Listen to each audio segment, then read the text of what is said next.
大家好，我是 Gary。那今天和大家分享一下我早上的经历如何快速恢复暖气的小技巧和暖气停止工作的可能原因。今天早上准备给娃喂奶的时候，突然发现特别冷，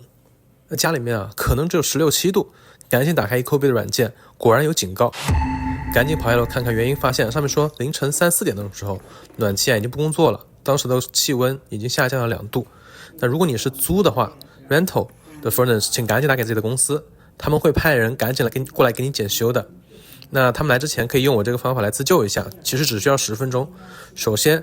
你可以把你的暖炉给关掉，然后把过滤网给拿出来，等个5到10分钟，接着再把暖炉给打开就 OK 了，过滤网先不要放进去。那如果你是真的是我下面这个原因的话，这个方法真的很快能帮你解决。你看现在热气可都是热气腾腾的，刚刚看就什么风也没有。那其实很简单，有2个。第一个你可以看看你的滤网的一个大小，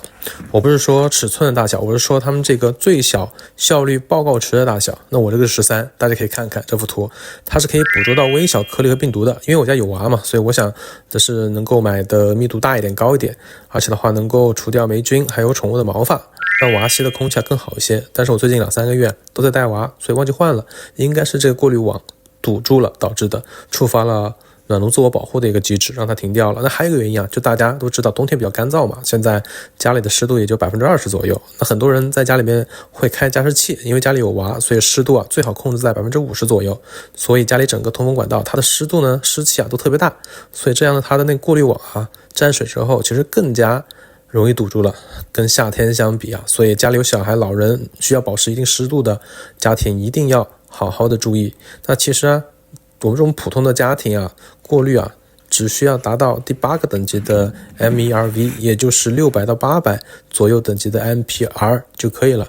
大家一定要好好点赞收藏我这一篇，其实是一个小问题，但是如果你不知道的话，你至少家里要冷1天，等个然后才有专业的人员过来帮你检修，其实问题并不复杂。如果你不是租的话，你还要花几百块钱的上门费请人来维修，这过程真的很简单。那我直接是在 Amazon 上面去买了一个 MERV 等级是8的这种，那每个只要7块钱就可以了，然后2个月到3个月左右换一次，这个问题就可以完全杜绝了，就是这样，其实真的非常简单。房屋需要关怀，生活如此有爱，关注 Gary， 一起用心生活。